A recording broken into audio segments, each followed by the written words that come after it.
ಚಿನ್ನದ ಬೆಲೆ ನಿರಂತರವಾಗಿ ಇಳಿಕೆ ಆಗ್ತಾ ಇದೆ. ಇಂದು ಕೂಡ ಚಿನ್ನದ ಬೆಲೆಯಲ್ಲಿ ಸ್ವಲ್ಪ ಕುಸಿತವಾಗಿದೆ. 58,000ಕ್ಕೆ ಚಿನ್ನ ಲಭಿಸ್ತಾ ಇದೆ. ಕಳೆದ 2 ದಿನಗಳಿಂದ ಚಿನ್ನದ ಬೆಲೆಯಲ್ಲಿ ಭಾರಿ ಇಳಿಕೆಯಾಗಿದ್ದು, ಸತತ 3ನೇ ದಿನ ಕೂಡ ಬುಲಿಯನ್ ಮಾರುಕಟ್ಟೆಯಲ್ಲಿ ಚಿನ್ನದ ಬೆಲೆ ಕಡಿಮೆಯಾಗಿದೆ. ಚಿನ್ನದ ಬೆಲೆಗೆ 10 ಗ್ರಾಂಗೆ 110 ರೂಪಾಯಿ ಇಳಿಕೆಯಾಗಿ 58,740 ರೂಪಾಯಿ ಆಗಿದೆ. ಕಳೆದ ವಹಿವಾಟಿನಲ್ಲಿ ಚಿನ್ನದ ಬೆಲೆ 58,850 ರೂಪಾಯಿ ಇತ್ತು. ಮತ್ತೊಂದು ಕಡೆ ಬೆಳ್ಳಿ ದರದಲ್ಲಿ 350 ರೂಪಾಯಿ ಏರಿಕೆಯಾಗಿದ್ದು 70,100 ರೂಪಾಯಿ ಆಗಿದೆ. ಬೆಂಗಳೂರಲ್ಲಿ 10 ಗ್ರಾಂ 22 ಕ್ಯಾರೆಟ್ ಚಿನ್ನದ ಬೆಲೆ 54,750 ರೂಪಾಯಿ. 24 ಕ್ಯಾರೆಟ್ನ 10 ಗ್ರಾಂ ಚಿನ್ನಕ್ಕೆ 59,720 ರೂಪಾಯಿ. ಮುಂಬೈಯಲ್ಲಿ 22 ಕ್ಯಾರೆಟ್ನ 10 ಗ್ರಾಂ ಚಿನ್ನಕ್ಕೆ 54,850 ರೂಪಾಯಿ. 24 ಕ್ಯಾರೆಟ್ನ 10 ಗ್ರಾಂ ಚಿನ್ನಕ್ಕೆ 59,670 ರೂಪಾಯಿ. ಚೆನ್ನೈಯಲ್ಲಿ 10 ಗ್ರಾಂ 22 ಕ್ಯಾರೆಟ್ ಚಿನ್ನ 55,450 ರೂಪಾಯಿ. 24 ಕ್ಯಾರೆಟ್ನ 10 ಗ್ರಾಂ ಚಿನ್ನಕ್ಕೆ 60,490 ರೂಪಾಯಿ. ಕೋಲ್ಕತ್ತಾದಲ್ಲಿ 22 ಕ್ಯಾರೆಟ್ನ 10 ಗ್ರಾಂ ಚಿನ್ನಕ್ಕೆ 55,540 ರೂಪಾಯಿ. 24 ಕ್ಯಾರೆಟ್ನ ಚಿನ್ನ 59,670 ರೂಪಾಯಿ. ಹೈದರಾಬಾದ್ನಲ್ಲಿ 22 ಕ್ಯಾರೆಟ್ನ ಚಿನ್ನ 54,700 ರೂಪಾಯಿ ಇದ್ರೆ 24 ಕ್ಯಾರೆಟ್ನ ಚಿನ್ನ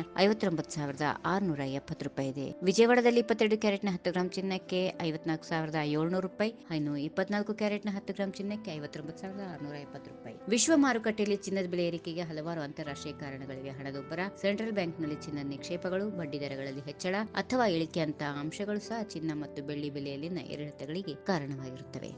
ಈ ವಿಡಿಯೋ ನಿಮಗೆ ಇಷ್ಟವಾದಲ್ಲಿ ಲೈಕ್ ಮಾಡಿ, ಶೇರ್ ಮಾಡಿ, ಸಬ್ಸ್ಕ್ರೈಬ್ ಮಾಡಿ.